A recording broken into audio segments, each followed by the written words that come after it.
New COVID-19 variant EG.5 may be driving uptick in infections. The latest version of Omicron, nicknamed Eris, has become the most common strain in the U.S. Experts weigh in on symptoms to expect and the level of threat. New COVID-19 variants keep coming at us, fast and furious. Just 2 weeks ago, the XBB.1.5 variant accounted for the largest percentage of reported coronavirus cases in the United States, 15.4%, according to the Centers for Disease Control and Prevention, CDC. But the latest numbers, published this week, show that the fast-spreading EG.5 variant has taken the lead, making up 17.3% of infections. EU.1.1, a variant on the rise earlier this summer, never gained real traction and appears to have petered out.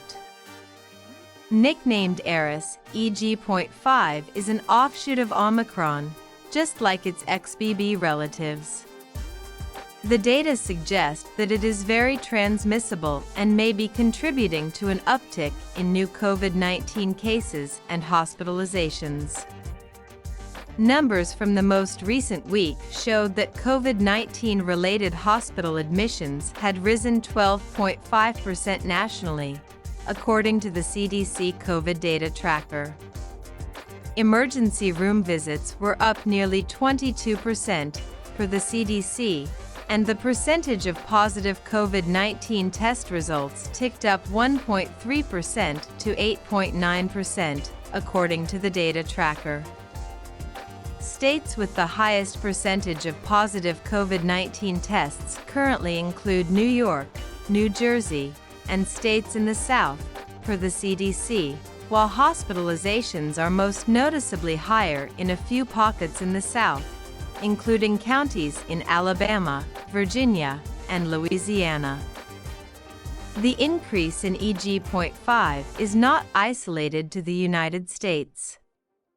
The World Health Organization issued a risk evaluation on August 9, stating that there has been a steady increase in the proportion of EG.5 infections reported globally, but that the health threat posed by the variant is low and similar to other circulating variants. Clearly, EG.5 is outcompeting the other variants fairly quickly, but based on the data that I have seen, it's less virulent than earlier variants like Delta, which caused a huge amount of mortality.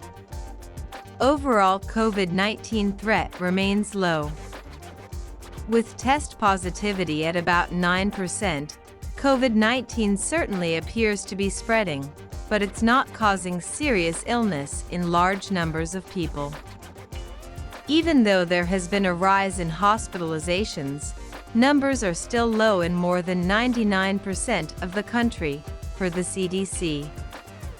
In the newest CDC reporting, COVID-19 was related to just 1% of all deaths in the country. Human pathogens, like the COVID virus, tend to evolve in order to more easily spread from person to person, so it's not a great survival advantage for them to be more lethal. Evidence suggests that vaccination may be preventing much of the serious illness, hospitalization, and death.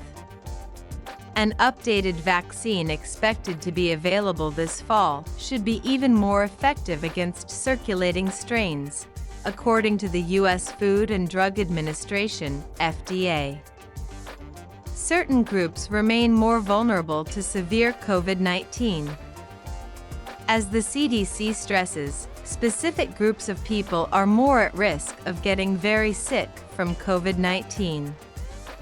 Adults ages 50 and older are more likely to need hospitalization, intensive care, or a ventilator to help them breathe.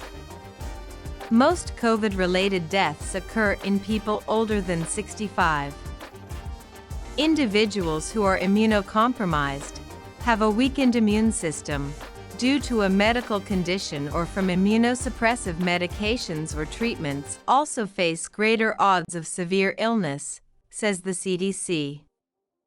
Underlying health conditions such as obesity, chronic pulmonary obstructive disorder, and heart disease heighten this risk as well.